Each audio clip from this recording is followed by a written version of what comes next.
அமீர் சாருடைய ரோலை வந்து காட்டிட்டு அதுக்கு ஆப்போசிட்டா இருக்கிற கேரக்டரை காட்டும்போது கல்லுக்குள் ஈரம் இருக்குங்கிற மாதிரி தான் அந்த பிடி மாஸ்டர் ரோலும் சரி, லால் சாரோட ரோலும் சொல்லியிருக்காரு. ஏன்னா வெறுமனே ஒடுக்கப்பட்ட மக்கள் வாழக்கூடிய இடங்கள்ல மட்டும் சாதி ஒழிப்பை பத்தி பேசினா ஒர்க் அவுட் ஆகாதுங்க.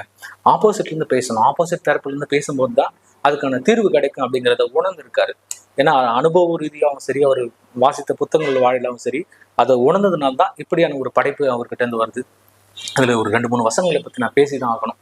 ஏன்னா இங்க நீ பிறக்கிறதுக்கு நான் பிறக்கிறதுக்கு உங்க அப்பா எங்க அப்பா உங்க பாட்டன் எங்க பாட்டன் பிறக்கிறதுக்கு முன்னாடியே ஒரு பகை உண்டாயிருச்சு, ஒரு பழி உணர்வு உண்டாயிருச்சு. அதை வந்து நம்ம எப்படி களையிறதுன்னு தெரியல அப்படிங்கிற ஆதங்கத்தோட வெளிப்படுத்துற வசனமா இருக்கட்டும்.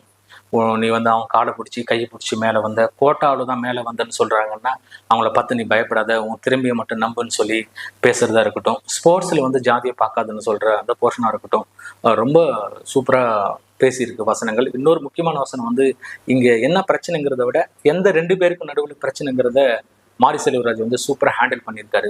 ஏன்னா கொஞ்சம் அப்படி இப்படி தடுமாறி இருந்தாலுமே கூட 2 சமுதாயங்களுக்கு இடையே வந்து மிகப்பெரிய பதற்றத்தை உருவாக்கியிருக்கோம். லா அண்ட் ஆர்டர் பிரச்சனை வந்திருக்கும்.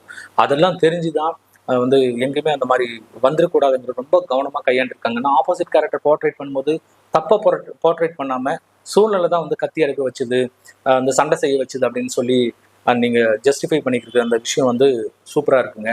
அண்ட் ஃபைனல்ல வந்து நான் ஒரு விஷயத்த சொல்லணும்னா, ஒரு கேரக்டர் வந்து கொல்லப்படுறாரு, இன்னொரு கேரக்டர் வந்து போலீஸால் என்கவுண்டர் செய்யப்படுறாரு. அதை வந்து ரொம்ப கவனமா ஹேண்டில் பண்ணியிருக்கீங்க. ஏன் அப்படின்னா அவங்கள வந்து இந்த தரப்பு போட்டாங்க அப்படின்னு காட்டியிருந்தா கண்டிப்பா பெரிய பிரச்சனை வெடிச்சிருக்கும்.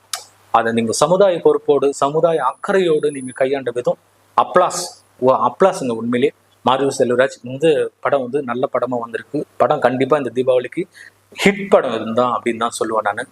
இந்த மீண்டும் ஒரு முறை மாரி செல்வராஜ் அவர்களுக்கும் ரஞ்சித் அவர்களுக்கும் இந்த மாதிரியான ஒரு வெற்றி படத்தை கொடுத்த உங்களுக்கு அந்த துணிச்சலுக்கும் அந்த நம்பிக்கைக்கும் வந்து வாழ்த்துக்கள் அப்படின்னு தான் சொல்லுவேன்.